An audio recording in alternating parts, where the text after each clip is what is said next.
திருச்சிற்றம்பலம். ஆடும்பரிவேல் அணி சேவல் என பாடும் பணியே பணியாய் அருள்வாய். தேடும் கயமாமுகனை செருவில் சாடும் தனி யானை சகோ.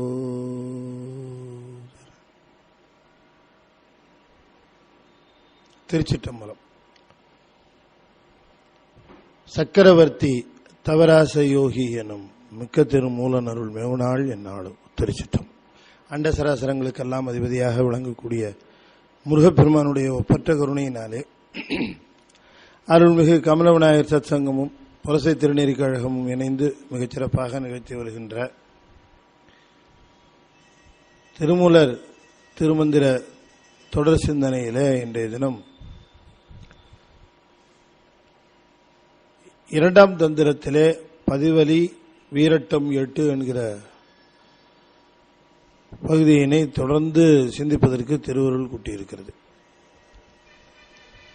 சிவபெருமானுடைய 8 வீரச் செயல்கள் நிகழ்ந்ததாக சொல்லப்பெறுகின்ற திருத்தலங்களை பற்றி இங்கே திருமூலர் இரண்டாம் தந்திரத்திலே அந்த புராண செய்திகளினுடைய உட்கிடக்கையாக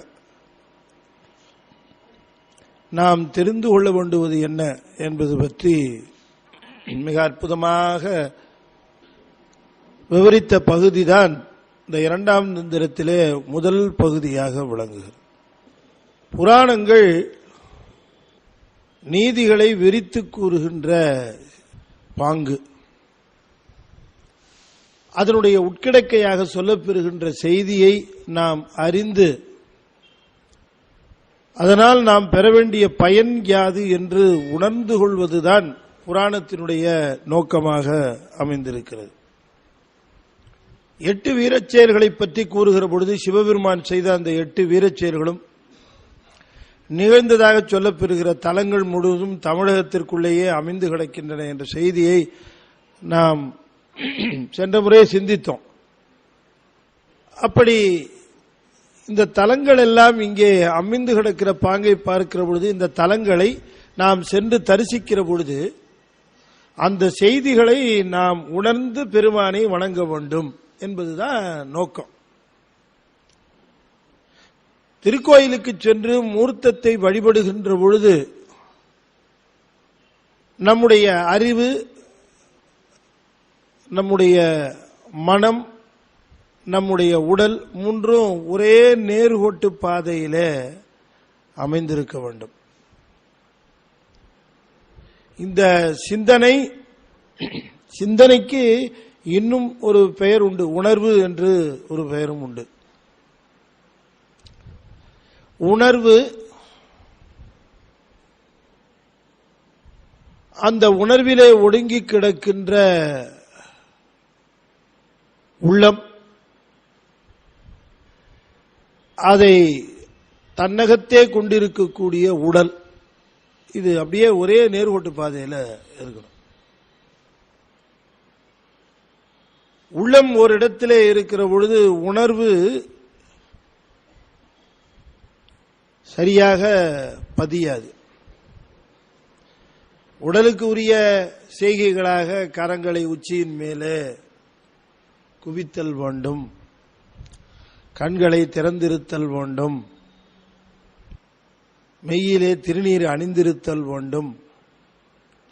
இதெல்லாம் உடம்புக்கு அங்கத்திற்கு உரிய நிலைகளாக சொல்லப்பெறுவது.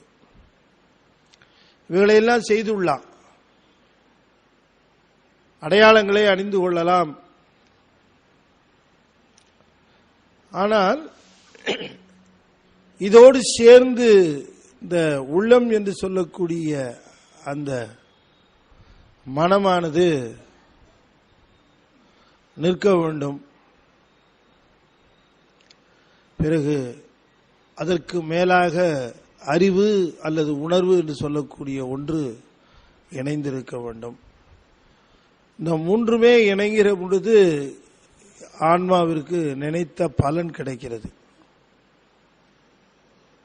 வழிபாட்டின் பொழுது இது நிகழ வேண்டும் என்று நம்முடைய சான்றோர்கள் நமக்கு, அதுவும் குறிப்பாக திருக்கோயில் வழிபாட்டிலே இது நிகழ வேண்டும் என்று அறிவுறுத்தி இருக்கிறார்கள். அப்ப இந்த திருத்தலங்களாக சொல்லப்பெறுகிற அட்டவீரட்டான தலங்களிலே மூர்த்தியை சென்று வழிபாடு செய்கிற பொழுது அந்த மூர்த்தமானது இன்ன வீரச் செயலை புரிந்த மூர்த்தம், அதனுடைய தத்துவம் தாத்பரியம் இது. அதை உணர்ந்து அந்த வீரச் செயலை செய்த பெருமானுடைய பெருமையை நினைந்து அதிலே லயித்தல் வேண்டும், அதனுடைய உட்கிடக்கையாக அதனுடைய செய்தியிலே இணைதல் வேண்டும் என்பதுதான் நாயனார் நமக்கு கூறுகிற செய்தி. பின்னால பார்க்க போறோம் கடவுர், திருக்கடவுர் காலசம்மார மூர்த்தி. காலம் நமக்கு ஒரு மிகப்பெரிய தடை. அந்த தடை தான் நாம் எதையும் விரைந்து ஆற்ற வேண்டும், நாள் பொழுது வீணாக சென்றுவிடக்கூடாது என்பதை அறிவுறுத்துகிறது. போற்றாதே ஆற்ற நாள் போக்கினேனே என்று சொல்லுகிறார் அப்பர் சுவாமிகள். இந்த காலம் என்பது ஒரு பெரிய தடை. அந்த காலத்தை வெல்லுவதற்கு உரிய தலைவனாக விளங்குகிறவன் சிவபெருமான். எனவே கால கட்டுப்பாட்டில் விளங்குகிற பெருமானிடம் உரிய காலத்திலே உரிய பக்குவம் நிகழ வேண்டும் என்கிற விண்ணப்பத்தை நாம் அங்கே செய்ய வேண்டும். நாம சென்ற சில வாரங்களாக நாம இந்த அட்டவீரட்டான தலங்களில் சிந்திக்கிற பொழுது திருக்கோவலூர் என்கிற திருத்தலத்தை சிந்தித்தோம். திருக்கோவலூர் வீரட்டம், அங்கதான் அந்தகாசூரன். பிறகு திருப்பரியலூர் சிந்தித்தோம், அங்கதான் தக்ஷன். பிறகு திரு கண்டியூர் சிந்தித்தோம், அங்கதான் பிரமன். அப்புறம் திரு விற்குடி சிந்திச்சோம், அங்கதான் சலந்தராசுரன் இல்லையா. இப்ப இதை தொடர்ந்து அடுத்த தலமாக சுவாமி சிந்திப்பது திரு அதிகை வீரட்டானம் என்று சொல்லக்கூடிய ஒரு தலம். பன்ருட்டி பக்கத்தில் இருக்கு அந்த அதிகை வீரட்டானம். அங்க முப்புறம் எரித்த வீரச் செயல் செய்தார். அதை என்ன சொல்லுவாங்க அப்படின்னா, அங்க அந்த மண்ணெல்லாம் சிவப்பா இருக்கும் அப்படின்னு சொல்லுவாங்க. அந்த நிலமே ரெட்டிஷா இருக்கும். அங்கதான் அந்த வீரச் செயலை செய்தார் சுவாமி. திரிபுராந்தகர்களை அங்கே வதம் செய்தார்.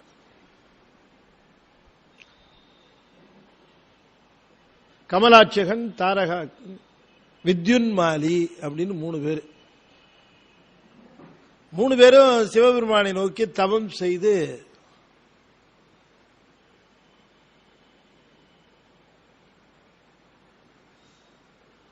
பறக்கிற அந்த கோட்டைகளை பெற்றார்கள். பிளையிங் சாசரா அது?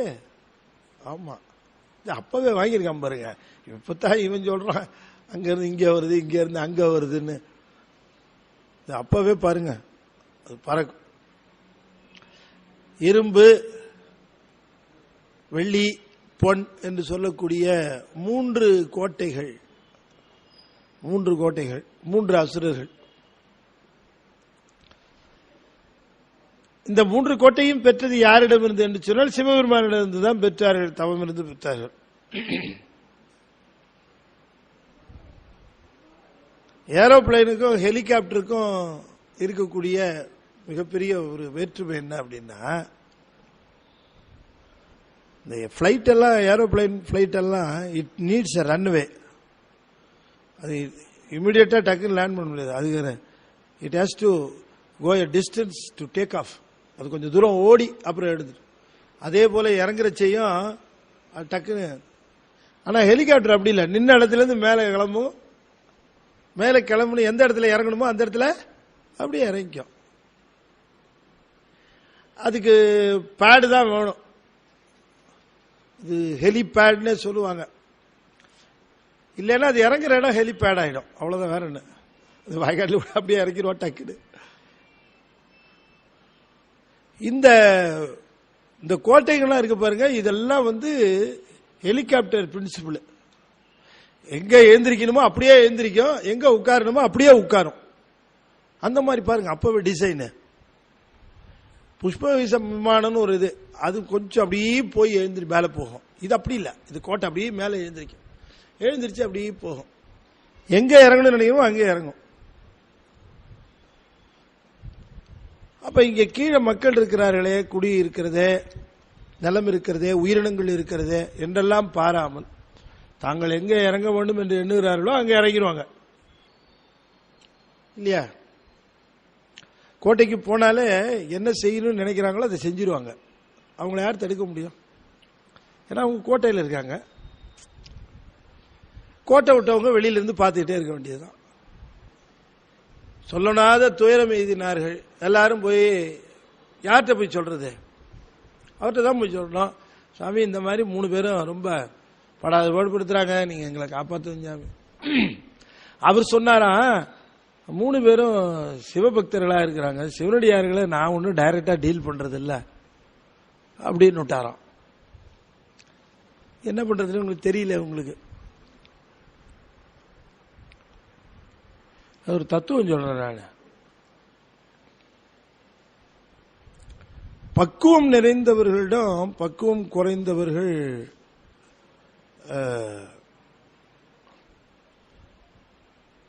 எண்ணம் எடுபடாது, செயல்படாது. இப்ப ஒருத்தர் கல்வியில அதிக வல்லமை உடையவராக இருப்பார், கல்வியில வல்லமை குறைந்தவராக இன்னொருவர் இருப்பார். இந்த அதிக வல்லமை உடையவர் குறைந்த வல்லமை உடையவரை மிகச் சுலபமாக மடக்கியுள்ளான், மிகச் சுலபமாக அவங்கள தன்னுடைய அதிகாரத்தின் கீழே ஆட்சிக்கு கொண்டு முடியும்.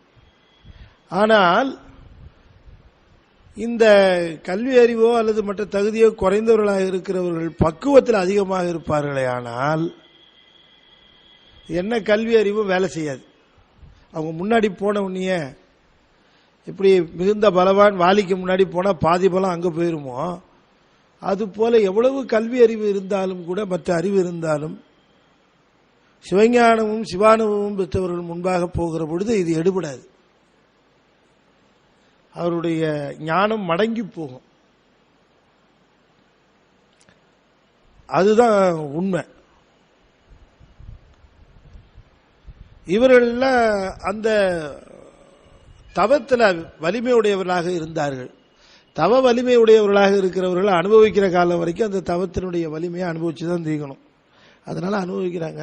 சாமிகிட்ட போய் சொன்னார், அவங்கெல்லாம் சிவனடியார்கள், நான் ஒன்றும் செய்யறதுக்கு இல்லை அப்படின்னு விட்டார்.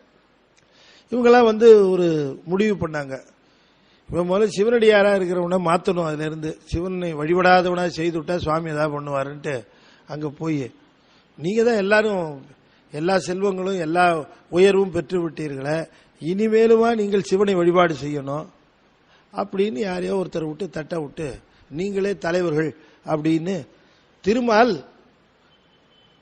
வேறு வேடத்திலே சென்று அவருடைய மனதை கலைத்து அவர்களெல்லாம் சிவநெறியில் இருந்து வழுவினார்கள். பிறகு சிவபெருமானிடம் சென்று இப்ப அவங்க சிவனடியார்கள் இல்லை என்று சொன்ன உடனேயே அப்ப போருக்கு நான் தயார்னு சொன்னார். போருக்கு தயார்னு சொன்ன உடனே எல்லா தேவர்களும் சேர்ந்து சிவபெருமானுக்கு பெரிய தேர் தயார் செய்தார்கள். அற்புதமான தேர் தட்டு, அந்த குதிரைகள், சக்கரங்கள், மேல விதானம், அப்புறம் வில்லு, அம்பு எல்லாத்தையும் தயார் செய்தார்கள். தயார் செய்த பிறகு சுவாமி போருக்கு ஆயத்தமா செல்லலாம், எல்லா பொருளும் தயாராக இருக்கு, நீங்க செல்ல வேண்டியதா. அப்படியா, கிளம்பி விடலாமே அப்படின்னு சுவாமி கிளம்பினார். அவரிடம் தேரை காட்டினார்கள். சூரிய சந்திரன் சக்கரங்களாகவும் பூமி தட்டாகவும் 4 வேதங்கள் குதிரைகளாகவும், குதிரைகளை செலுத்துகிற பிரம்மா சாரதியாகவும் மிக அற்புதமாக அந்த தேரை அமைத்திருந்தார்கள். திரும்பி இப்படி பார்த்தார். சுவாமி வில்லு இதோ பாருங்கன்னாங்க. மேருமலையை காட்டினார்கள். என்னப்பா மலையை காட்டுறீங்க அப்படின்னு. இதான் சுவாமி மலை, வில்லு இதுதான் அப்படின்னாங்க. ரொம்ப சமத்காரமாக சொன்னார்கள். சுவாமி இதுதான் சிலை அப்படின்னாங்க. சிலைன்னா 2 அர்த்தம், வில்லுங்கிற அர்த்தம், மலைன்னு ஒரு அர்த்தம். ஓ இதான் வில்லா, சரி நீங்க வளைச்சிருவீங்க சுவாமி, அதனால உங்கள்கிட்ட காட்டிட்டோம், நீங்க வளைச்சிருங்க. நான் வாசுகி, அம்பு. திருமாலே அம்பாக மாறினார். அதுல அக்னி அலகை பொருத்தினார்கள். அதிலே உந்து சக்தியாக வாயு பகவானை பின்னே பொருத்தினார்கள். ஒரு ராக்கெட் டிசைன் இந்த அம்பு. ஆமா, முன்னால 1, நடுவுல 1, பின்னால 1. நடுவில் இருக்கிறது ஸ்டெம், தண்டு பாகம், அதான் ஸ்டெம். அது திருமால் சேஃபா கொண்டு போய் லேண்ட் பண்றதுக்கு. முன்னால எது மாட்டிருக்காங்க? அலகு, அதுதான் நெருப்பு. அங்கி நெருப்பு மாட்டிட்டாங்க. இப்ப இத த்ரஸ்ட் இல்லையா, த்ரஸ்ட் பண்ணணும். இந்த த்ரஸ்ட் தான் வாயு. இப்ப ராக்கெட்ல கூட அந்த கம்பஸ்டியன்ல ஏற்படுகிற வாயு தான் அதை த்ரஸ்ட் பண்ணும். அது மாதிரி பின்னால வாயு, இதெல்லாம் ரெடியா இருக்கு. ரொம்ப அற்புதமா இருக்க. சரி, ஒரு கிளம்பலாமா? கிளம்பலாம். சுவாமி அப்படியே அந்த மேருமலையை வாசுகி பாம்பை எடுத்து அப்படி வளைத்து மாட்டி அப்படி திரும்பி தேரில் ஏறலான்னு திரும்பினார். தேருக்கு அருகாமையில போனார். போன உடனேயே தேவர்களுக்கெல்லாம் சொல்லலாத சந்தோஷம். சுவாமி ஏறப்போகிறாரு தேர், அதனுடைய சக்கரத்தை நான் தான் டிசைன் பண்ணேன். நான் ஒருத்தன், இன்னொருத்தன் சொன்னா கடையாணி யார் போட்டது? நான் இல்லவா கடையாணி போட்டேன், இல்லைன்னா கண்டு வெள்ள வந்துருவியான்னா. என்னத்தை போட்டு என்ன பண்றது, கடையாணி போட்டு என்ன பண்றது, நடுவில் அச்சாணி போட்டது நான் அல்ல அப்படின்னா. இதெல்லாம் ஒரு பெரிய பெருமை. குதிரையை பூட்டினது யாரு? நான் அல்லவா. நம்ம எல்லாம் சேர்ந்து செஞ்சு கொடுத்ததுனால பெருமான் போருக்கு போகிறாருன்னு நினைச்சாங்க. சாமி அங்க தேர் தட்டின் மேல அப்படி காலை வச்சார், சக்கரம் உடைஞ்சு போச்சு. ஆனாக தேவர்கள்லாம் திரும்பி பார்த்தார். என்னப்பா இது, டேக் ஆஃப் ஆகிறதுக்கு முன்னாடியே லேண்ட் ஆயிடுச்சப்பா, இது இப்படி உடைஞ்சு போச்சே அப்படின்னார்.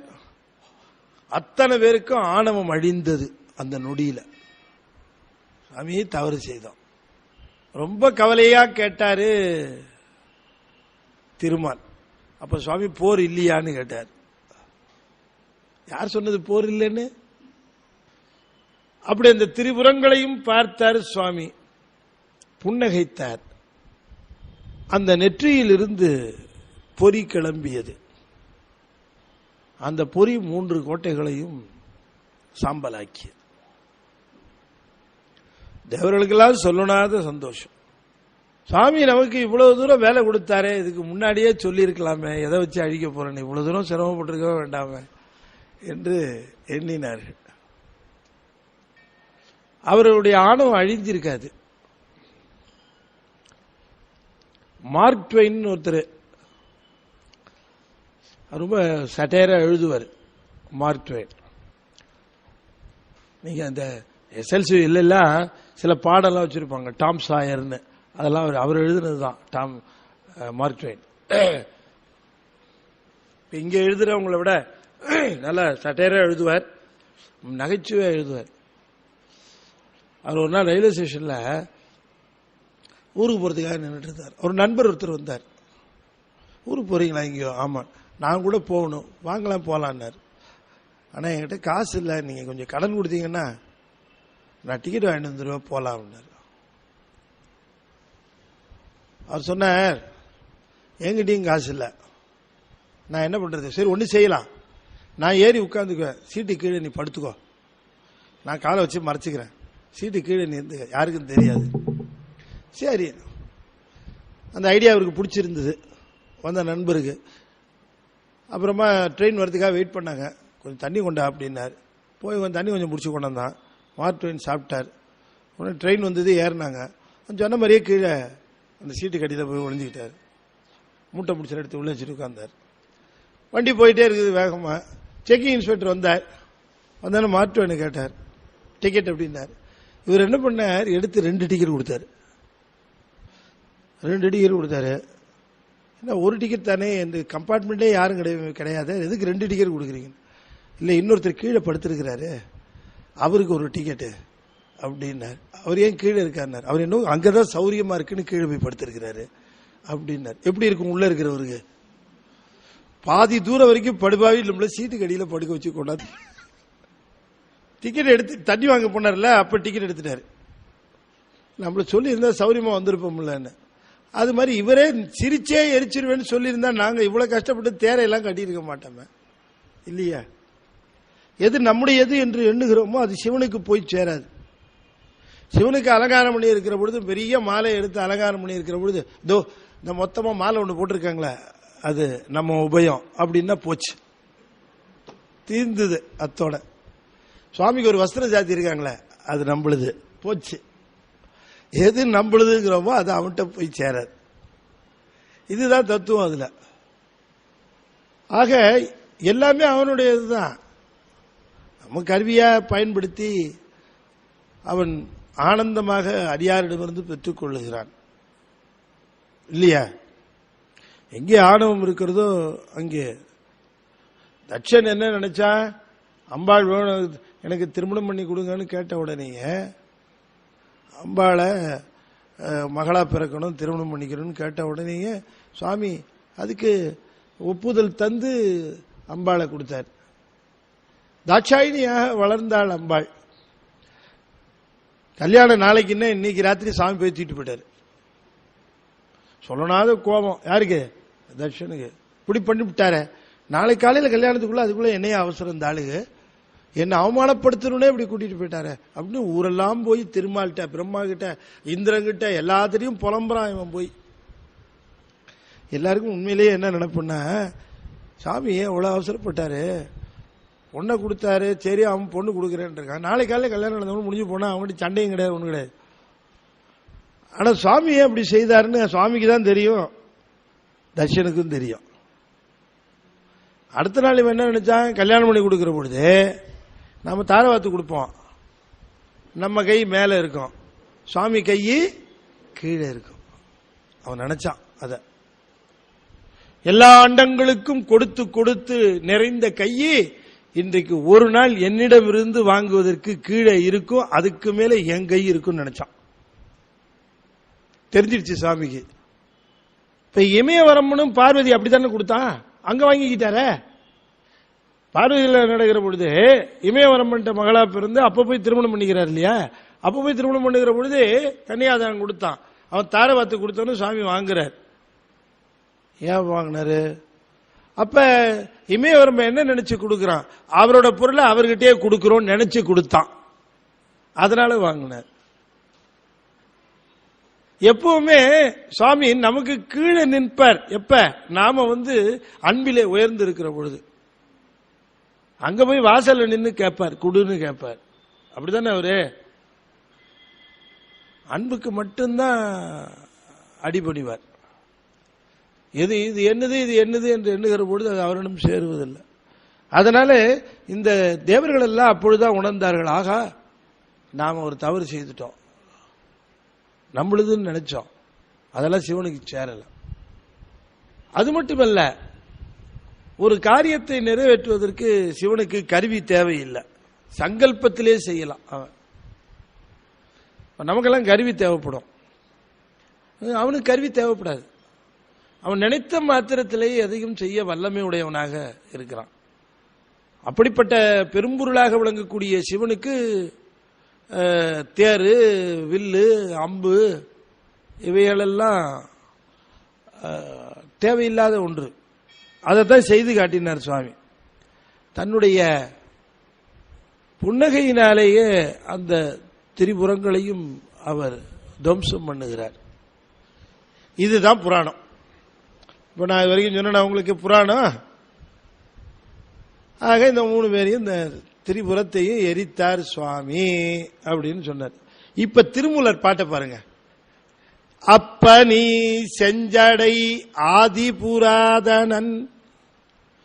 அப்பு அணி, அப்புன்னு பிரிக்கணும். அதை அப்பணின்றதை எப்படி பிரிக்கணும்? அப்பு, அப்புன்னா நீர்னு அர்த்தம். கங்கை,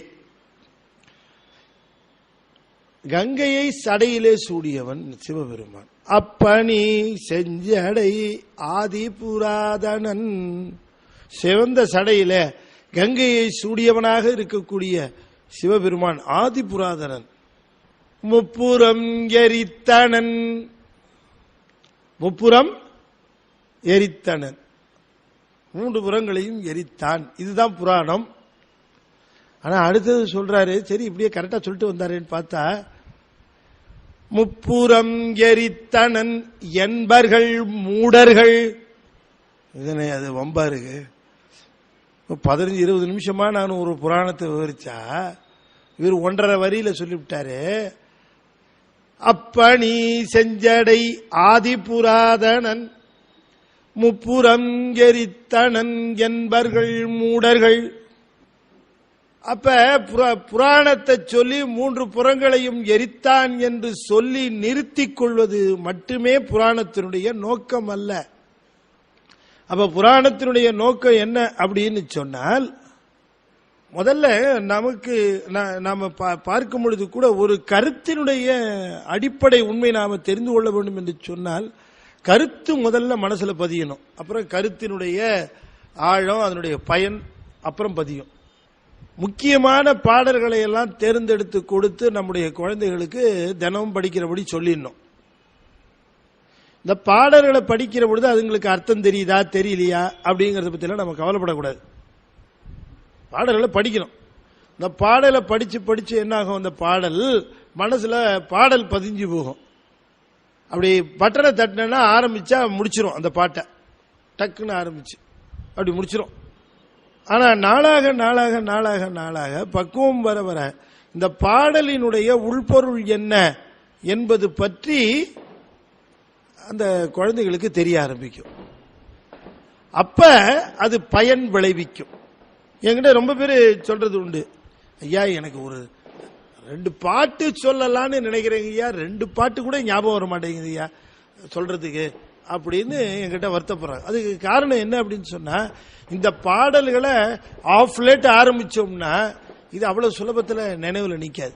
பாடல் முதல்ல நினைவுல நின்னாதான் பாடலை பாடுகிற பொழுது அதனுடைய பயன்ல உள்ள வருகும். இல்லாட்டி அடுத்த வரி என்ன, அதுக்கு அடுத்த வரி என்ன, அடுத்த சொல்ல என்னங்கிறதுலே போகும் இல்லீங்களா? அம்மையே அப்பா ஒப்பிலாமணியே அன்பினில் விளைந்த ஆரமுதே அப்படின்னு பாடுகிற பொழுது, அம்மையே அப்பா அப்படின்னு அழைக்கிற பொழுது சொல்லை கடந்து சொல்லினுடைய பொருளில மனம் லயிக்கணும். அந்த சொல்லினுடைய அந்த லைஃப்ல தான் அந்த பயன் விளையும். அதனாலதான் சொன்னார் நம்முடைய அப்பர் சுவாமி சொன்னார், முற்றுணையாயினானை மூவர்க்கும் முதல்வன் தன்னை சொற்றுணையாயினானை சோதியை ஆதரித்து. அதான் சொல் துணை ஆயினானைனார். முற்றுணை ஆயினானை மூவர்க்கும் முதல்வன் தன்னை சொற்றுணை ஆயினானை சோதியை ஆதரித்து உற்று உணர்ந்து உருகி ஊறி உள்கசி உடையவர்க்கு நற்றுணையாவர் போலும் நனிபள்ளி அடிகளாரே துஞ்சிருள் காலை மாலை தொடர்ச்சியை மறந்திராதே அஞ்செழுத்தோதினாலும் அரணடிக்கு அன்பு அது ஆகும் வஞ்சனை பால் சோராக்கி வழக்கில அவனர் தந்த நஞ்சு அமுது ஆக்குவித்தார் நனி பள்ளி அடிகளாரே. நஞ்சு அமுது ஆக்குவித்தார் நனி பள்ளி அடிகளார். உங்களுக்கு நஞ்சாக கொண்டு வந்து தந்தாலும் கூட அவனை நினைந்து நீங்கள் வாழ்த்தி கொண்டிருந்தால் அது உங்களுக்கு அமுதமாக மாறும்னர். எனக்கு அப்படி ஆச்சுப்பா, எனக்கு அப்படி ஆச்சு என்று சொல்லுகிறார். எப்படி சொல்லணுமா? எப்படி? துஞ்சிருள் காலை மாலை தொடர்ச்சியை மறந்திராதே. அப்பர் சுவாமி சிவபெருமானுக்கு ஒரு பேர் வைக்கிறார். சொன்ன அது சொன்ன சிவனுக்கு ஒரு பேர் வைக்கிறார். சிவபெருமானுக்கு அப்பரை தவிர வேற யாருமே வைக்கல. இப்படி ஒரு பேர் வச்சார். திருமுறை முழுக்க தேடி பார்த்துட்டேன், இதான் ஒரே பேர் அவர் வச்சிருக்கிற பேர். சிவபெருமானுக்கு என்ன பேர்? தொடர்ச்சி. என்ன பேரா? தொடர்ச்சியா. மித்ததெல்லாம் அப்பப்ப அறுபட்டு போகும். இப்ப இந்த பிறவியில் என்னென்னவோ வருது, எல்லாம் அறுபட்டுரும். அடுத்த பிறவியில் ஏதோ வரும், அறுபட்டுரும். எதுவுமே தொடர்ச்சி கிடையாது. தொடர்பு இல்லாததெல்லாம் இப்ப தொடர்பு இருப்பது போல இருக்கிறது. தொடர்பு உடையது தொடர்பு இல்லாதது போல இருக்கு. நமக்கு தொடர்பு இல்லாததெல்லாம் நமக்கு தொடர்புடையது போல விளங்குகிறது. தொடர்புடையவனோ தொடர்பு இல்லாதவனாக இருக்கிறான். உண்மையிலேயே தொடர்பு அவனுடையது. அதான் பேர் தொடர்ச்சியினர். என்ன பிறவி எடுத்தாலும், என்ன நிலையில் இருந்தாலும், படுத்தாலும், நின்றாலும், கிடந்தாலும், உறங்கினாலும் அவன் ஒருத்தன் தான் தொடர்ந்து வருகிறான். அதனால அவனுக்கு பேர் தொடர்ச்சினார். துஞ்சிருள் காலை மாலை தொடர்ச்சியை மறந்திராதே. சிவனை தொடர்ச்சியை மறந்துடாதேனார். எப்ப நினைக்கிறோம்? துஞ்சிருள் காலை மாலை. இந்த இருள் ரெண்டு நேரத்தில் பகலை சந்திக்கும். ஒன்னு சேர்ற பொழுது, ஒன்னு விலகிற பொழுது. சேர்றது எப்ப? மாலை. விலகிறது காலை. இந்த ரெண்டு நேரத்திலேயாவது நினைனர். இதான் சந்தி. காலையில மாலையில. அஞ்செழுத்தோதினாலும் அரணடிக்கு அன்பதாகும். இந்த சொல் இருக்கிறதே, அந்த சொல்லின் வடிவமாக உருவமாக விளங்குகிறான் சிவபெருமான். சொல்மயமாக விளங்குகிறான். சொல்லின் நிலையிலே விளங்குகிறான். என்ன சொல்லுகிறோமோ அந்த சொல்லின் வடிவமாக விளங்குகிறான். அன்புமயமாக சொல்லப்படுகிற சொல்லாக விளங்குகிறான். அதனால்தான் சொற்றுணை ஆயினானார். சொற்றுணை வேதியன், சோதி வானவன். நாமெல்லாம் சொல்லை துணையாக கொள்ள வேண்டும். மலர் போடுவோம், தூபம் போடுவோம், தீபம் ஏற்றுவோம், எல்லாம் துணை கொள்ள வேண்டியது. எல்லாம் வழிபாட்டு துணை தான். ஆனாலும் அவைகளெல்லாம் கொஞ்சம் தூரம் தான். ஆனால் சொல் துணை கடைசி வரைக்கும் வரும். நான் சொன்னதை வச்சுதான் அவரு எனக்கு வஞ்சனை பால் சோறாக்கி வழக்கிலா அமனர் தந்த நஞ்சு அமுதாக்கி. அப்புறம் சொல்றாரு, சொல்லை துணையாக கொள்ளலாம். மித்த துணையை விட சொல் துணை கொள்ளலாம். சொல் வலிமை உடையது. சொல்லை நாம பயில சொல்லினுடைய ஒலி நமக்கு மூலாதாரத்தில் வலிமையை உண்டாக்கும். நமச்சிவாய மந்திரத்தை தூலமா சொல்லிக்கொண்டே வந்து அந்த ஒலியினுடைய தாக்கத்தினாலே அப்படியே அது குறைந்து கொண்டே வந்து உள்ள கிளம்ப ஆரம்பிச்சிடும். இது ஒரு ஃபீட்பேக் மாதிரி. எப்படி சொல்ற பாருங்க. இந்த மார்ச் பாஸ்ட் வருவாங்க வீரர்கள்லாம். இந்த மார்ச் பாஸ்ட் வரும்பொழுதே என்ன சொல்லிட்டு வருவாங்க? Left right left right left right வருவாங்க இல்லையா? அங்க வரும்பொழுது இந்த பிரிட்ஜ் கிட்ட வந்தாங்கன்னு வச்சுங்களேன், பெரிய பிரிட்ஜ் கிட்ட வரும்பொழுது என்ன பண்ணுவான், டக்குன்னு உங்களை ஸ்டாப் பண்ணி டிஸ்பர்ஸ் அப்படின்றான். டிஸ்பர்ஸ் என்ன அர்த்தம்? கலைஞ்சிடணும். கலைஞ்சு எல்லாரும் திரும்ப பிரிட்ஜை கடந்து அந்த எண்டுக்கு வந்த உடனே திரும்ப அசம்பிள். உடனே எல்லாரும் அசம்பிள் ஆகி திரும்ப லெப்ட் ரைட் போவோம். பிரிட்ஜில் லெப்ட் ரைட் போட்டு போக மாட்டான். அது எந்த ஆர்மியா இருந்தாலும் சரி. ஏன் தெரியுமா? அநேகமா எல்லாரும் சாய்ஸ்ல விட்டுருப்பீங்க எஸ்எல்சியில் இந்த கொஸ்டின். ஏன்னா எஸ்எல்சி கொஸ்டின் இது 5 mark question, 5 Marco 2 Marco question நம்ம எல்லாருக்கும். அதாவது எந்த ரெண்டையும் ஒரு ரெண்டு எண்டில் பிடிச்சி நடுவில் தொங்குற மாதிரி விட்டா அது ஒரு நேச்சுரல் வைப்ரேஷன் இருக்கும். அதுக்கு பிரிட்ஜும் அப்படித்தானே, அப்படி அங்கங்க நடுவில் பில்லர் போட்டிருக்கனால அது ஒரு ஹேங்கிங். இது இப்ப ரெண்டு பக்கம் ஒரு இது கம்பு நட்டு நடுவில் ஒரு ஒயரை பண்ணி அந்த ஒயரை அப்படி தட்டுனா என்ன ஆகும்? ஒரு வைப்ரேஷன் ஆகும் இல்லைங்களா? அதுக்கு அது போல இது ஒரு பெரிய ஒயர் இல்லாம ஒரு சஸ்பென்ஷன் ரெண்டு பில்லருக்கு நடுவில். அது ஒரு நேச்சுரல் ஃப்ரீக்வன்சியில வைப்ரேட் ஆயிட்டு இருக்கும், கண்ணுக்கு தெரியாது. லெப்ட் ரைட் போட்ட வேகத்தில் என்ன ஆகும்?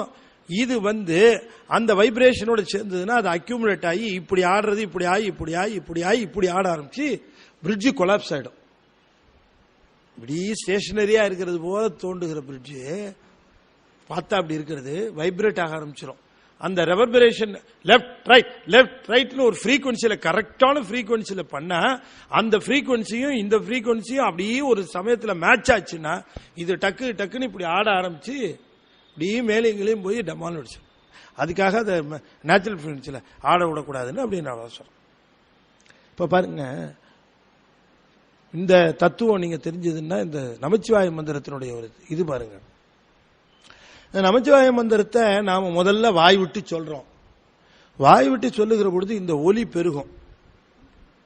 ஒலி பெருகி என்ன பண்ணும்? நம்ம காது வழியா உள்ளுக்குள்ள போகும். இந்த வைப்ரேஷன் உள்ளுக்குள்ள போகும். உள்ளே இருந்து கிளம்பின இந்த சத்தம் திரும்ப உள்ளுக்குள்ள போகும். உள்ளுக்குள்ள போய் என்ன ஆகும்? இந்த ஆதார ஸ்துதின்னு ஒண்ணு உள்ள இருக்கு. சத்தம் ஆரம்பிக்கிற பொழுது ஆரம்பத்தில் அது எப்படி ஆரம்பிக்குது? சூக்குமை, பைசந்தி, மத்திமை, வைகரி. வைகரியை தான் கேட்கும். சூக்குமையில அங்க அதுதான் துவக்க நிலை. இந்த வெளியில இருந்து வருகிற வைப்ரேஷன் உள்ள போய் சூக்குமையை வைப்ரேட் பண்ணும். அப்ப என்ன ஆகும்?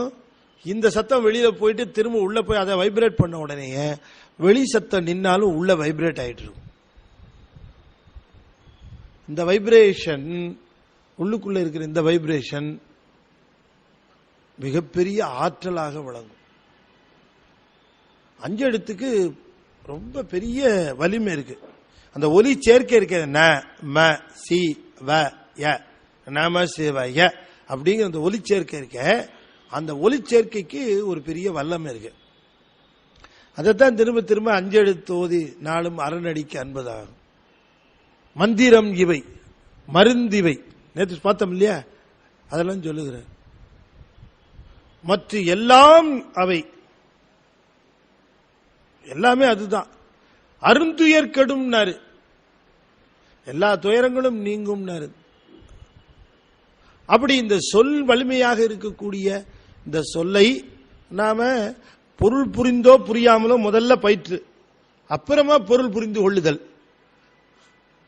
அது போல சொற்களையும் பாடல்களையும் நாம ஆரம்பத்தில் அதை தெரிந்து கொள்வதற்கு முயற்சி செய்து பாடலை மனனம் பண்றதுக்கு ஆரம்பிக்கணும். ரொம்ப பாட்டு இல்லைன்னா கூட ரெண்டு அப்ப இந்த பாடல்கள்லாம் எப்ப மனனம் ஆகும்னா அது நம்ம ரெப்படிட்டிவா சொல்லிட்டு இருந்தாதான் அது மனனம் ஆகும். அதனால என்ன பயன் அப்படிங்கிற பொழுது கேட்டீங்கன்னு சொன்னா இந்த பாடல்கள் உள்ளுக்குள்ளே அற்புதமான விளைவுகளை ஏற்படுத்தும். அப்ப இந்த புராணம் கூட அப்படித்தான். அது சொற்கள், அது அது அது கேட்க கேட்க கேட்க அதனுடைய எப்படி ஒரு சொல்லானது அதனுடைய பயனை விளைவிக்குமோ அதுபோல புராணமானது அதனுடைய பயனை விளைவிக்க வேண்டும். வெறும் நமச்சிவாய அப்படின்னு நான் சொல்றேன், நமச்சிவாய நமச்சிவாயன்னு எழுதியிருக்கு, நமச்சிவாய அப்படின்ற. இன்னொருத்தர் நம்முடைய சமயத்தையே சார்ந்தவர் இல்ல, அவர் படிக்கிறார் நமச்சிவாய அவர் படிக்கிறார். அவருக்கு அது பலன் தருமா அப்படின்னு கேட்டா ஒரு ஐயப்பாடு தான். ஏன்னு கேட்டா இந்த ஒலியை சொல்லுகிற பொழுது இந்த மன உணர்வு அதுல ஒன்றணும். அப்ப புராணம் என்று சொல்லக்கூடிய ஒன்றிலே அதனுடைய பயனாக விளையக்கூடியது எது என்று நாம தெரிந்து கொள்ளுகிற பக்குவம் வருகிற பொழுது புராணத்தையே பற்றி கொண்டிராமல் பயனை பற்ற வேண்டும். பயன் என்ன அப்படின்னா முப்புறம் ஆவது மும்மல காரியம். முப்புறம் எரித்தனர் என்பர்கள் மூடர்கள், முப்புறமாவது மும்மல காரியம். அப்புறம் எய்தமை யார் அறிவாரேனர். 3 புறத்தை எரிச்சது யார் பார்த்தான்னு கேட்கிறாரு. எப்படி இருக்கு பாருங்க. அவர் நம்மள கேட்கிறார், எவையா பார்த்தான் எரிச்சதெல்லாம் அப்படின்னு கேட்கிறார். அவன் தான் கேட்பான்னு பார்த்தோம். யாரு? ஆப்போசிட்ல இருக்கிறவன். ஏன்னா 3 புறம் எரிச்சாங்க எங்கேயா எரிச்சான்னு கேட்பான். நம்மாலே கேட்கிறார், அப்புறம் எய்தமை யார் அறிவாரு என்னாரு.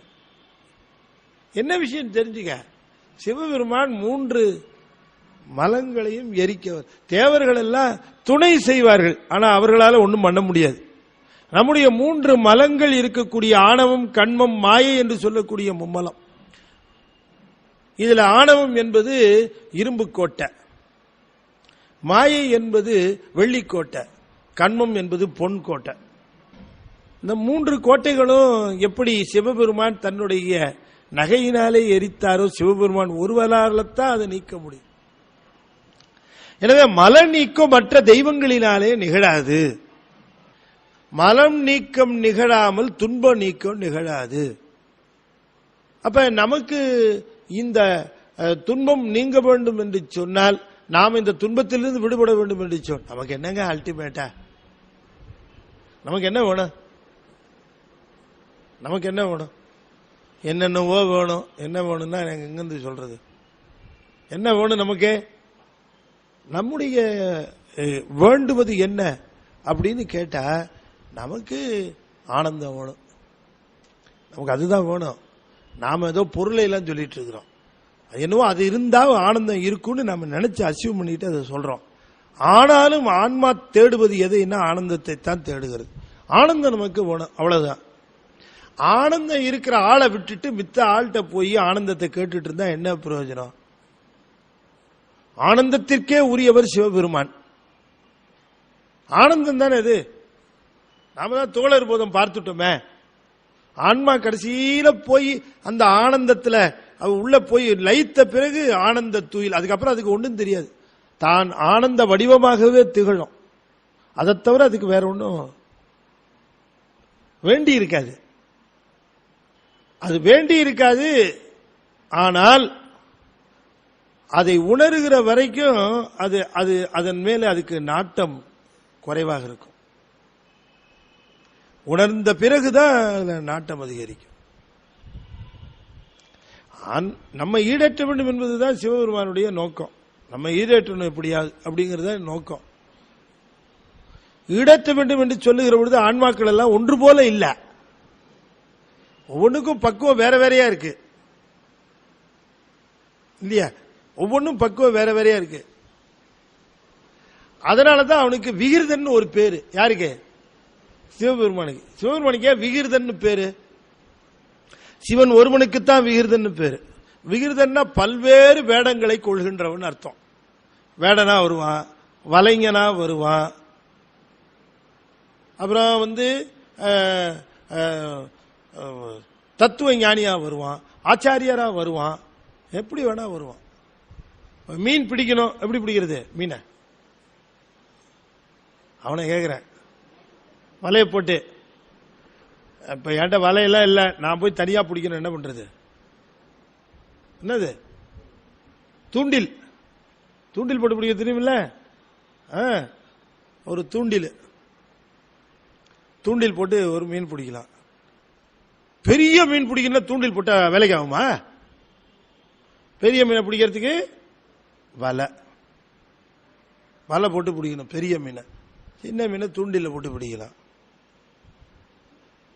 பறவையை பிடிக்கிறது எப்படி? பறவை எப்படி பிடிக்கிறது? அதுக்கு ஒரு பெரிய வேலை இருக்கு, கண்ணி. அதை வீசி பிடிக்கணும் பறவைய. புலி எப்படி பிடிக்கிறது? புலிய வேட்டையாடி பிடிக்கணும் இல்லையா? யானை எப்படி பிடிக்கிறது? ஒரு தூண்டில் போட்ட பெருசா ஒரு பள்ளம் வெட்டணும். அந்த பள்ளத்தை வெட்டி மேல இலதடையெல்லாம் போட்டு அது பூமி மாறி காட்டணும். அது கரெக்டா அதுல நடந்து தொபகடியில் உள்ள விழுந்து மாட்டோம். இப்ப சுவாமி என்ன பண்ணுவாரு? சில பேரை பிடிக்கிறதுக்கு தூண்டில் போடுவார், சில பேரை பிடிக்கிறதுக்கு பள்ளம் தோண்டுவார். ஒவ்வொருத்தருக்கும் ஒவ்வொரு மாதிரி செஞ்சாதான் மாட்டுவான். சில பேர் சொன்னா கேட்க மாட்டான். இவனுக்கு பெருசா தோண்டிடும். எப்ப பார்த்தாலும் காசு, எப்ப பார்த்தாலும் பணம், எப்ப பார்த்தாலும் பொருள் அப்படிமா. எப்ப பார்த்தாலும் பணத்திலேயே பொருள்னு நினைப்பான். அவனுக்கு என்ன பண்ணுவான், திடீர்னு ஒரு பெரிய பள்ளமா தோண்டி அந்த பள்ளத்தில் போய் அவனே போய் மாட்டி, அப்புறமா ராத்திரியோட ராத்திரியா ரெசிக்னேஷன் எழுதி கொடுத்துட்டு விட்டுதுப்பா மந்திரி பதவி அப்படின்ட்டு வந்து சேர்ற மாதிரி பண்ணிடுவான் இல்லையா. கோடிக்கணக்கில் அதுக்கு முந்தின நாள் வரைக்கும் புரண்டாச்சு. இன்னைக்கு அவ்வளவுதான். ஒரு சின்ன பாருங்களேன், அது ஒரு கொக்கியில போய் மாட்டினோம் பாருங்களேன். ஒரு என்ன போஸ்ட்ல இருக்கிறோம் அவ்வளவுதான். அங்க அந்த இது ஆஃப் ஆயிடும், அந்த முக்கியமான இடத்துல ஆஃப் ஆயிடும். அதெல்லாம் எங்க எப்ப சுவிட்ச் ஆஃப் பண்றதுன்னு கரெக்டா தெரியும் அவருக்கு. அது வரைக்கும் பிரகாசமா எரிஞ்சிட்டு இருக்கோம். எப்ப பவர் கட் பண்றதுன்னு அவருக்கு தான் தெரியும். இந்த வம்பே வேணான்னு அவர்கிட்ட எதுவும் கேட்கவே கூடாது. கேட்காம இருக்கிற வரைக்கும் நம்ம ரொம்ப சந்தோஷமா இருப்போம். சமயத்தில் டெம்ப்ட் பண்ணுவார், உனக்கு வேணுமா இது இதெல்லாம் அப்படிம்பாரு. யாருக்கு வேணும் இதெல்லாம், கூடு மண்பினில் கும்பிடலை என்று வீடும் வேண்டான்னார். அச்சியா போயா யாரையா கேட்டவன்ட்ட அப்படின்றணும். வம்பே இல்லை, சந்தோஷமா வச்சுக்குவார் நம்மள. நீங்க எதையும் கேட்காம இருங்க அவர்கிட்ட, உங்களை ரொம்ப சந்தோஷமா வச்சுக்குவார் சிவபெருமான். நான் இன்னைக்கு சொல்றேன் சத்தியமான வார்த்தை இது. அவர்கிட்ட எதையுமே கேட்காதீங்க, உங்களுக்கு எனக்கும் எதையுமே கேட்காதீங்க அவர்கிட்ட. உன்னை கும்பிடுவேன் அவ்வளவுதான், நல்லா சந்தோஷமா கும்பிடுவேன் அவ்வளவுதான். நிறைய பாடல் சொல்லுவேன், உன் பெருமையைத்தான் சொல்லுவேன், உன் பெருமையைத்தான் கேட்பேன், வேற எவன் பெருமையும் கேட்க மாட்டேன். உன் பெருமை மட்டும்தான் என் காதில் விடணும். உன் பெருமை ஒண்டிதான் கேட்க கேட்க திகட்டாத பெருமை. உன்னை பத்தி எவ்வளவு நாளைக்கு பேசினாலும் கேட்டுக்கிட்டு இருக்கலாம், உன்னை பத்தி எவ்வளவு வேணாலும் படிக்கலாம். அது ஒண்ணுதான் உண்மையான பெருமை. அதைத்தான் கேட்பேன், அதைத்தான் படிப்பேன், அதைத்தான் பார்ப்பேன், அவ்வளவுதான். எதையும் கேட்காதீங்க. நீ உங்களை ரொம்ப சந்தோஷமா வச்சிருப்பார். நம்ம will be the happiest person on earth. அவங்க எந்த கவலையும் இருக்காது. இவன் எதுவும் கேட்க மாட்டேங்கிறான், இவன் பேட்டரெல்லாம் நம்ம தான் பார்த்துக்கணும், ஃபைல் அவர் வாங்கிக்குவார், நம்ம ஃபைல் அவர்கிட்ட இருக்கும். நான் என் அனுபவத்தில் சொல்றேன், அதனால உங்களுக்கு அது சொல்லணும் இல்லையா. அதனால நாம ரொம்ப செலக்டிவா இதை கொடு அதை கொடுன்னு கேட்டாலும் கொடுப்பார், ஆனால் ஃபைல் அவர்கிட்ட இருக்காது, நம்மகிட்டே தான் இருக்கும். நம்ம கேட்டு வாங்கிட்டு ஒன்று ஒன்றா செஞ்சுட்டு இருக்கணும். எதுக்கு இந்த வம்பு, நம்ம ஹாப்பியா இருக்கணும் அவ்வளவுதானே, ஹாப்பியா இருப்போம். எங்கெல்லாம் அவரை பத்தி பேசுறாங்களோ அங்கெல்லாம் கேட்டுருவோம். கூடிய மட்டும் கடமையை செய்வோம், சிறப்பா செய்வோம் கடமையை. நமக்கு என்ன வாழ்க்கையில் என்ன கடமை கொடுத்திருக்காரோ அதுல எந்த விதமான அப்பழுக்கும் இல்லாம அந்த கடமையை ரொம்ப சிறப்பாக செய்வோம். இது எனக்கு கொடுத்திருக்காரு சுவாமி, இந்த கடமையை செய்ய சொல்லியிருக்காரு, இந்த ஜாப் அவர் கொடுத்தது செய்ய சொல்லியிருக்காரு, இதை நான் நல்லா செய்வேன். இதை செய்துட்டு அவரை பத்தி சிந்தனை, அவருடைய அன்பு, அவருடைய பெருமை, இதுதான் அப்படின்னு இருந்தோன்னா நம்மளை விட மகிழ்ச்சியுடையவர்கள் யாருமே இருக்க முடியாது. அப்புறம் எல்லாரும் உங்களுக்கு கேட்பாங்க, என்னையா உனி இவ்வளவு சந்தோஷமா இருக்கே, என்ன காரணம்? ஏன்னா அதுவும் பொறுக்காது அவனுக்கு. அப்பயும் கேட்பா, எப்ப எல்லாம் கவலையே இல்லாம இருக்கே ஐயா, ஏயாம்பா வந்து நமக்கு என்ன கவலை? அஞ்சுவது யாதொன்றும் இல்லை, அஞ்ச வருவதும் இல்லைன்னாரு. சொன்னவருக்கு வயசு எவ்வளவு? எல்லாத்துக்கும் அஞ்ச வேண்டிய வயசு அது, எதை பார்த்தாலும் அஞ்ச வேண்டிய வயசு. அந்த வயசுல சொன்னார், அஞ்சுவது யாதொன்றும் இல்லை, அஞ்ச வருவதும் இல்லை அப்படின்னார். எங்கெங்க இருக்கு இதெல்லாம்? நம்ம கிட்ட தாங்க இருக்கு, தெளிவா இருக்கு, ரொம்ப தெளிவா இருக்கு. அப்ப முப்புறமாவது மும்மல காரியம்னாரு. ஆணவம் கண்ணும் மாயை. அப்ப உனக்கு 3 விதமான அந்த துன்பங்கள் நிகழ்ந்து கொண்டிருக்கிறது. ஆணவங்கிறது அடிப்படையான துன்பம், அது அறியாமை மட்டும் நீங்க அறிவு தெளிவு பெறுவே, ஆனால் நீ ஆனந்தம் அனுபவிக்கலாம். ஏன் ஆனந்தத்தை அனுபவிக்கக்கூடிய கருவி அறிவு. சிவபெருமானிடம் இருக்கக்கூடிய ஆனந்தத்தை அனுபவிக்கக்கூடிய கருவி அறிவு. கருவியினால்தான் அனுபவிக்கணும் இல்லையா? பேனாவாலத்தான் எழுதணும், அது போல அறிவாலத்தான் அனுபவிக்கணும். அது அறிவு இருந்தா தான் அனுபவம் அந்த ஆனந்தம் அடைய முடியும். எனவே ஆனந்தத்தை அனுபவிப்பதற்கு நீயும் தயார், ஆனந்தத்தை தருவதற்கு அவரும் தயார். ஆனால் உன்னுடைய அறிவு ஆனந்தத்தை அனுபவிப்பதற்கு ஏற்றதா இல்ல. அது கொஞ்சம் தூய்மை கேடா இருக்கு. தூய்மை கேடா நீக்கி அதை தூய்மையடை செய்தால் அந்த அறிவினாலே நீ ஆனந்தம் பெறலாம். அவ்வளவுதான். இந்த அறிவு தூய்மை கேட்டை நீக்குவதற்கு தந்ததுதான் மாயையும் கண்மமும். கண்மம் என்பது விருப்பு வெறுப்பு, மாயை என்பது விருப்பு வெறுப்புக்கு தகுந்தாற் போல நமக்கு வருகிற போகங்கள். நம்முடைய விருப்பு வெறுப்புக்கு தகுந்த மாதிரி வந்ததுதான் இந்த உடம்பு. நம்முடைய விருப்பு வெறுப்புக்கு தகுந்தது மாதிரி வந்ததுதான் நம்முடைய பந்தங்கள். நம்முடைய விருப்பு வெறுப்புக்கு தகுந்த மாதிரி தான் அத்தனை ரிலேஷன்ஸும் நமக்கு. மனைவி ஆகட்டும், மகனாகட்டும், மகளாகட்டும், எதுவா இருக்கட்டும், எந்த உறவா இருந்தாலும் எல்லாம் நம்முடைய விருப்பு வெறுப்புக்கு தகுந்தாற் போல அமைத்து தந்திருக்கிறது தான். அதெல்லாம் உத்தியோகமாகட்டும், எதுவாகட்டும், எல்லாமே விருப்பு வெறுப்பு என்பதுதான் நம்முடைய கண்மம். அதற்காக நமக்கு வந்ததுதான் மாயை. இந்த ரெண்டும் சேர்ந்து சேர்ந்து சேர்ந்து சேர்ந்து விருப்பு வெறுப்பை நீக்கி அறிவை தெளிவடைய வைக்கிற பொழுது ஆனந்தத்திற்கு ஆயத்தமா இருக்கும் இந்த நிலை. இதை மூன்றையும் செய்து தருகிறவர் சிவபெருமான். அவர் தரதுதான் இந்த போகங்கள், அவர் தரதுதான் இந்த உடம்பு, எல்லாமே அவர் தரதுதான். அதனால இந்த அடிப்படையை தெரிந்து கொண்டு, சுவாமி நீரே போக போக்கியங்களை வழங்கினாய், நீயே தனுகரண புவன போகங்களை வழங்கினாய், நீ 3 புறங்களையும் எரித்தாய் என்பது என்னுடைய மும்மலமும் எரிக்கின்றாய் என்பதனுடைய பொருள். எனவே என்னுடைய ஆணவம் கண்மம் மாயை என்று சொல்லக்கூடிய மும்மலமும் நீக்குதல் வேண்டும் ஐயா என்று நாம அவரிடம் விண்ணப்பிக்கணுங்கிறது தான் நோக்கங்கிறார். அப்பனி செஞ்சடை ஆதி புராதனன் முப்புறம் எரித்தனன் என்பர்கள் மூடர்கள், முப்புறமாவது மும்மல காரியம் அப்புறம் எய்தமை ஆரறிவாரே. சிவனை வணங்குகிறவர்களுக்கு நல்லா தெரியும், நம்முடைய வினையை போக்க வல்லவன் சிவபெருமான். வினை போக்குவதனாலே நமக்கு துன்பம் போகிறது. எனவே மும்மலங்களையும் நீக்க வல்லமையுடையவன் சிவபெருமான். அந்த வல்லமையை சிவபெருமான் நமக்கு 3 மலங்களையும் நீக்கி ஆனந்தத்தை அனுபவிக்கக்கூடிய வல்லமையை தருகிறானாம். முத்தி கொழுவி முழங்கு வேள்வியுள் அத்தி உரி அரண்ணாவதருகிலார் சக்தி கருதி.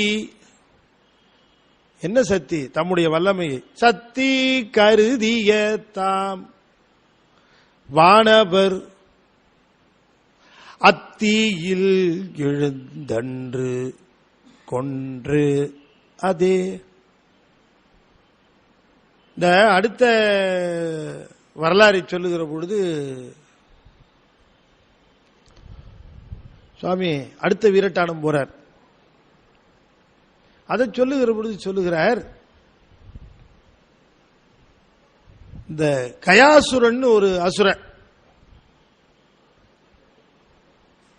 அவன் வேள்வியில வந்தவன். முத்தி கொழுவி முழங்கு வேள்வியுள். முத்தி வேள்வி என்றால் முனிவர்கள் செய்த வேள்வி, 3 தீயை வைத்துக் கொண்டு முனிவர்கள் செய்த வேள்வி. முழங்கு வேள்வி, மந்திரங்களை சொல்லி முழங்கிய வேள்வியுள். அத்தி உரி, அத்தின யானை, உரி உரித்தது, உரித்தவன் யாருன்னு கேட்டா அரண் ஆவதருகிலார் சக்தி கருதிய தாம்பலவானவர் அத்தியில் எழுந்தன்று கொலையே. இந்த வானவர்கள்லாம் தம்மை ரொம்ப வல்லமையுடையவர்களாக நினைந்து கொண்டு இருக்கிறார்கள். எல்லாரும் மிகுந்த வல்லமையுடையவர். நமக்கு என்னென்னவோ வரங்கள் இருக்கு, வல்லமை இருக்கிறது. நினைச்சா மழையை பொழிவிப்போம், நினைச்சா நெருப்பை மூட்டுவோம், நினைத்தா எல்லாவற்றையும் செய்வோம். பஞ்சபூதங்களும் நம்முடைய அடக்குதல் தன்மை என்று எண்ணி இருந்தார்கள். அந்த நேரத்தில் தான் இந்த முனிவர்கள் வேள்வி செய்தார்கள். வேள்வி செய்கிற பொழுது மந்திரங்களை செபித்தார்கள். எதுக்கு? நான் சிவபெருமான தண்டிக்கணும்ட்டு செய்தார்கள். வேள்விகளையே முதன்மையாக கொண்டவர்கள் உண்டு, சிவனை முதன்மையாக கொள்ளாமல். என்ன வேணாலும் வேள்வியை செய்து பெறலாம், மந்திரங்களை, உரிய மந்திரங்களை சொன்னா பெறலாம்.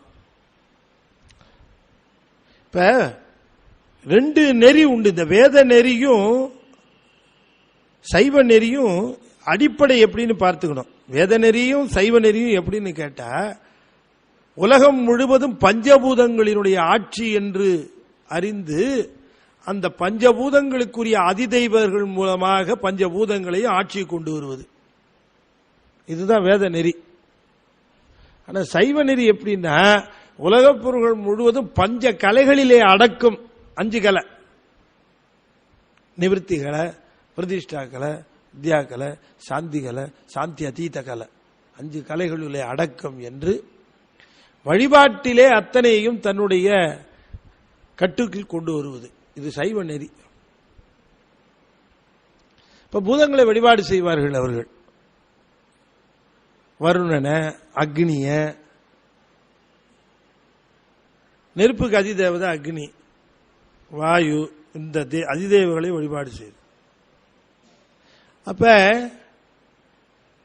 இந்த பஞ்சபூதங்களை அடிப்படையாக கொண்டு இந்த உலகை ஆட்சி செய்யலாம் என்று கருதுகிறவர்கள் இந்த வேள்வியை செய்து அதிலிருந்து மந்திரங்களை செபிச்சவன ஒரு யானை ஒன்று வந்தது. அந்த யானை சிவபெருமான கொல்லுவதற்காக வந்தது.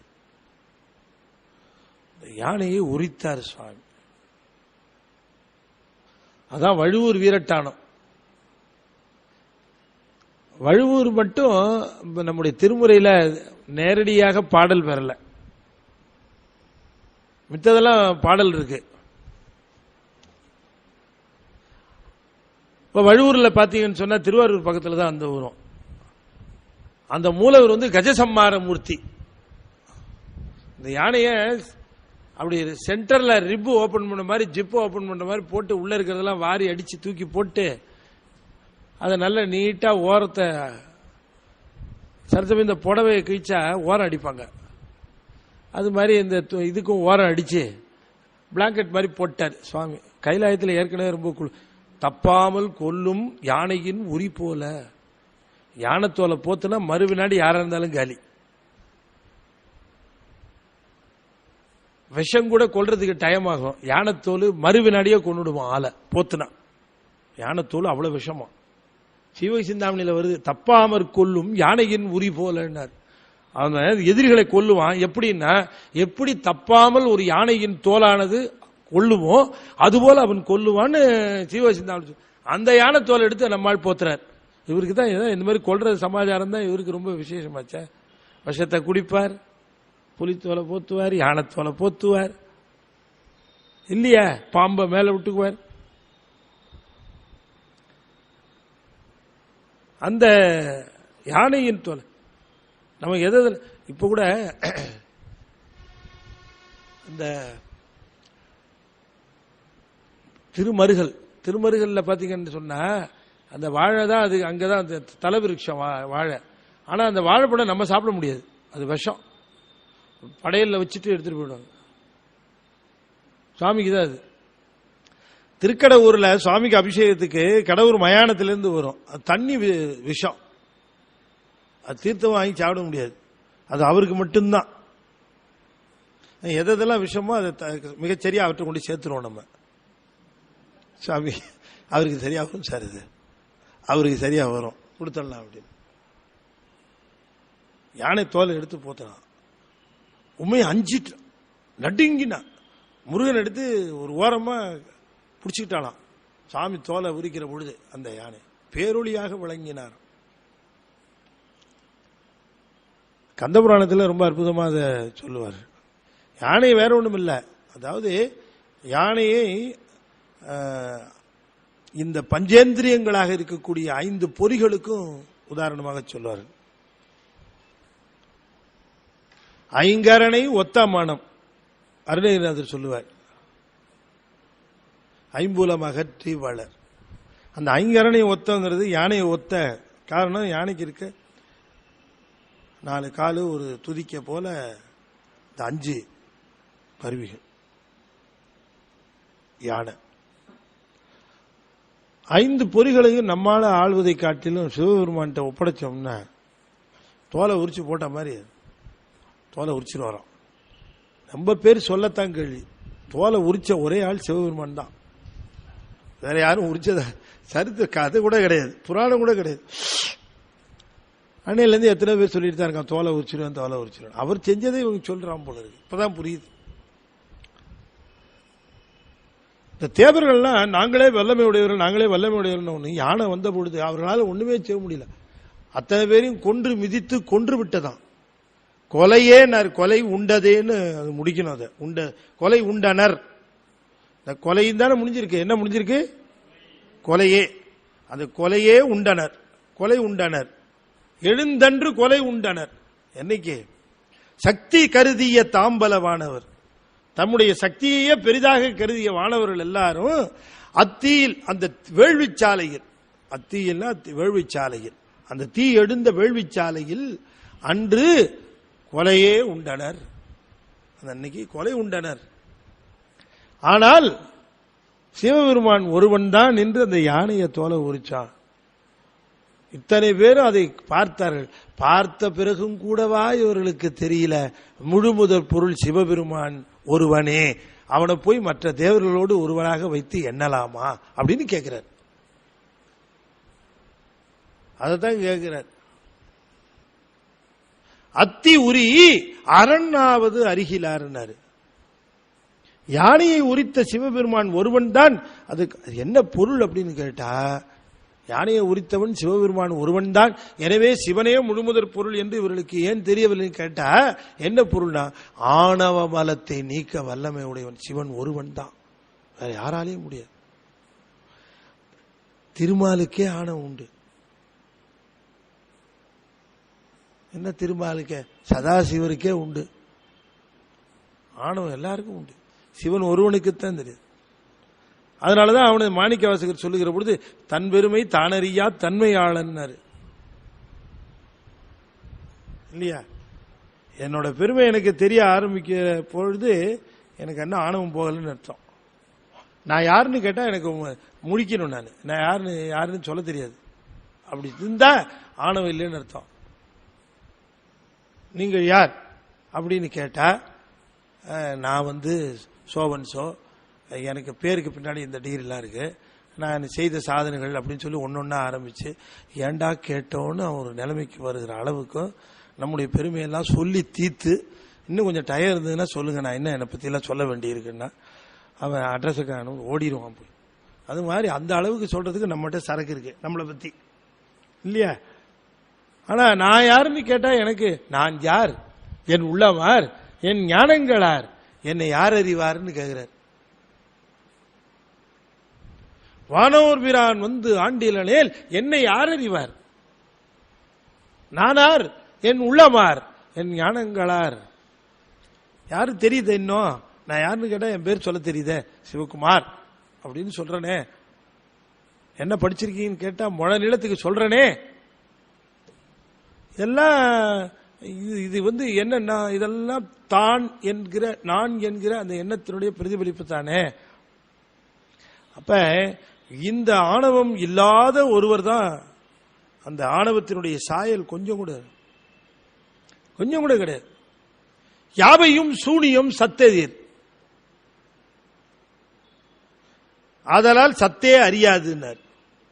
அசத்து இலது அறியாது, இருதிறன் அறிவுள்ளது இரண்டலா அன்பானார் மெய்கண்டார்.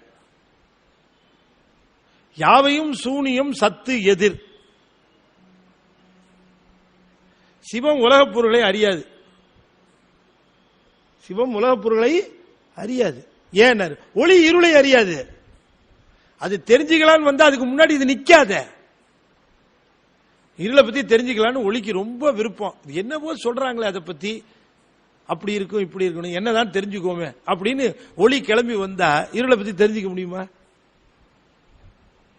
அதுபோல சிவத்தின் முன்பாக உலகம் அந்த சூனியம் நிற்காது. யாவையும் சூனியம் சத்து எதிர், ஆதலால் சத்தே அறியாது. சிவம் உலகத்தை அறியாதுன்னாரு. நல்ல கவனமாக. அசத்து இலது அறியாது, உலகம் சிவத்தை அறியாது, ஏன்னா அதுக்கு அறிவு கிடையாதுன்ட்டார். சிவத்துக்கு உலகத்தை தெரியாது, உலகத்துக்கு சிவத்தை தெரியாது. ரெண்டு தெரியாத பொருளும் இங்க இருக்குது. காரணம் என்னன்னா, ரெண்டையும் தெரிஞ்ச மூணாவதா ஒரு பொருள் ஆன்மா இருக்குன்னார். அதுக்குத்தான் சிவத்தையும் தெரியும், உலகத்தையும் தெரியும். ஏன்? இது சாயிர பக்கம் சாஞ்சாடும். இது இந்த பக்கமா போச்சுன்னா அங்க உலகார்த்தமா இருக்கும். அங்க விட்டு சிவன் ஞாபகம் வந்துச்சுன்னா சிவன் ஞாபகமாவே இருக்கும். அப்புறம் கொஞ்சம் அப்படி மாறிச்சுன்னு, ட்ராக் மாறிச்சுன்னு வச்சுக்கோங்க, அப்புறம் அங்க போய் சேர்ந்துடும். இப்படியே சார்ந்ததன் வண்ணமாக தேர்ந்து கொண்டு அப்படியே இருக்கும். இருதிறன் அறிவுள்ளது இரண்டலா ஆன்மா. அப்ப அது சத்தா தெரியலையே, அசத்தா தெரியலையே, அது சித்தா தெரியலையே, அசித்தா தெரியலையே, இரண்டு அலா ஆன்மான்னாரு. இது எந்த லிஸ்ட்ல சேர்க்கறதுன்னே தெரியல. அதுக்குன்னு ஒரு பேர் வச்சாங்க, ரெண்டும் கேட்டான். ரெண்டும் கேட்டாங்கிறது வேற யாரும் கிடையாது, நாம தான். எதுலயும் போய் சேர்றது ஒண்ணு, இதுலயாவது சேர்ந்துடணும். அதை இங்க சொல்லுகிறார். ஆணவத்தை அழிக்கின்ற வல்லமை, ஆணவத்தை ஒடுக்குகின்ற வல்லமை, ஆணவம் ஒடுங்கும் தானா சிவம். எனவே நாம சிவத்திடம் போய் சேருகிற பொழுது ஆணவம் நம்மை விட்டு விலகி போயிடும். இல்லையா? தானா விலகிறோமா இல்லையா? ஒருத்தன் எப்ப பார்த்தாலும் பக்கத்துக்காரன் வந்து தொந்தரவு பண்ணிக்கிட்டே இருக்கிறான். எப்பவும் தொந்தரவு தான். அவன் வண்டியை கொண்டு வந்து என் வீட்டு முன்னாடியே வைப்பான். அப்புறம் குப்பையெல்லாம் கொண்டு வந்து ராத்திரியோட ராத்திரியா நான் கதவெல்லாம் அடிச்சப்பறம் கொண்டு வந்து கொட்டி வச்சுட்டு போவான். இப்படி பக்கத்துக்காரன் என்னென்னலாம் தொந்தரவு உண்டோ அத்தனையும் பண்ணுவான். பரீட்சை நடக்கிற நேரத்தில், பிள்ளைங்க படிச்ச நேரத்தில் டிவியை சத்தமாக வைப்பான். இப்படி என்ன தொந்தரவும் பண்ணிட்டு இருந்தான். சொல்லியும் பார்த்தா இன்னும் பார்த்தாச்சு, ஒன்னும் அவன்கிட்ட பம்பு பண்ணுவோம். ஒரு நாள் திடீர்னு என் வீட்டு வாசல்ல ஒரு போலீஸ் ஜீப் வந்து நின்றுச்சு. உடனே கிருன்னு கமிஷனர் இறங்குறாரு. பின்னால பெரிய கார் வந்து அதுல இருந்து ஐஜி இறங்கினார். எல்லாம் இறங்கி உள்ள வந்தாங்க. பக்கத்துக்காரர் எட்டி பார்த்தாரு, போலீஸ் எல்லாம் வருது. கமிஷனர் வாசல்ல வந்து சார் அப்படின்னு கூப்பிட்டார். உள்ள கை கொடுத்தார். எங்க போலீஸ் இதுல ஒரு பெரிய ஃபங்க்ஷன் நடக்குது சார், நீங்க வந்து நடத்தி கொடுக்கணும், உள்ள வாங்க சார் அப்படின்னு கமிஷனர் உள்ள கூட்டு போய் அவர்கிட்ட பேசி, அப்ப நீங்க அவசியம் வந்துடுறீங்களா வாங்கன்னு சொல்லிட்டு கிளம்பி போயிட்டார். பக்கத்துக்காரர் இனிமே எப்படி இருப்பான்? அன்னையிலேருந்து என்னை பார்த்தா சல்யூட். இப்ப அவன் வீட்டு குப்பையை என் வீட்டு வாசல், என் வீட்டை கூட்டுறதே அவன் தான் வாசல, இல்லையா? அது போல ஆணவம் நமக்கு எல்லா தொந்தரவும் பண்ணிக்கிட்டே இருக்கும். எப்ப சிவபெருமானோட சேர்ந்து அவனை வழிபட்டு அவன் கூட்டத்தில் சேர ஆரம்பிச்சோம், இது என்ன பண்ண விடைபெற்று கொண்டு போக ஆரம்பிச்சிடும். ஐயோ என்ன அது பெரிய கூட்டத்தில் சேர்ந்துட்டான் அப்படின்னு ஆணவம் கழண்டுடும். அதை தனியா போய் அதோட போராடுறது நம்மளால முடியாது. பெரிய வல்லமையுடையது. அதுக்கிட்ட போய் போற ஒரே வழி பெரிய ஆளோட போய் கூட்டு சேர்ந்தணும் அவரோட. இதுகிட்ட போய் அவன் சண்டை போட்டு நிக்கிறது, சாமி உன்னுடைய பெருமையை சொல்ல முடியுமா, உன் அருமையை சொல்ல முடியுமா அப்படின்ட்டு அவரையே பேசி அவர், அதுதான் தத்துவம். அதை தான் சொல்லி கொடுத்தார். ஆணவ அந்த மாயையை நீக்கு. எப்ப நம்மளுது இல்லை நாம இல்லைன்னு அந்த எண்ணம் விலக ஆரம்பிக்கும், அப்பவே துன்பம் உங்கள்ட்ட இருந்து விலக ஆரம்பிச்சோம். அதனாலதான் நம்ம ஆரம்பத்திலேயே அந்த கருத்தை உங்கள்கிட்ட சொன்னேன். நாம எதையும் அவர்கிட்ட கேட்காம இருக்கும்போது நம்மள ரொம்ப சந்தோஷமா இருப்போம் அப்படின்னு சொன்னதுடைய அடிப்படையே அதுதான். அதை இந்த பாடல்ல சொன்னார் என்று சொல்லி தொடர்ந்து சிந்திக்கிறோம்னு சொல்லி, இந்த இரண்டாவது தந்திரமும் நாம ரொம்ப ஆனந்தமா சிந்திக்கிறோம். சிந்திக்கிறதே பெரிய ஆனந்தம், அதை நினைக்கிறது பெரிய ஆனந்தம், அதை நினைக்கிற அடியார் திருக்கூட்டத்தோடு இருக்கிறது பெரிய ஆனந்தம். இதெல்லாம் அவன் கொடுத்த பேரு தான், அவன் கொடுத்த பாக்கியம் தான். அதுக்காக அவனுக்கு நாம தனியா நன்றி சொல்ல வேண்டும் என்று சொல்லி, ஓம் நமச்சிவாய, ஓம் நமச்சிவாய, ஓம் நமச்சிவாய, ஓம் நமச்சிவாய, ஓம் நமச்சிவாய. திருச்சிற்றம்பலம். அஞ்செழுத்து நமக்கு அருந்துணை, அஞ்செழுத்து நமக்கு அருந்துணை. அன்போடு ஓதுவோம், நமக்கு எல்லா நலன்களையும் சிவம் தரும் என்று சொல்லி இந்த அளவு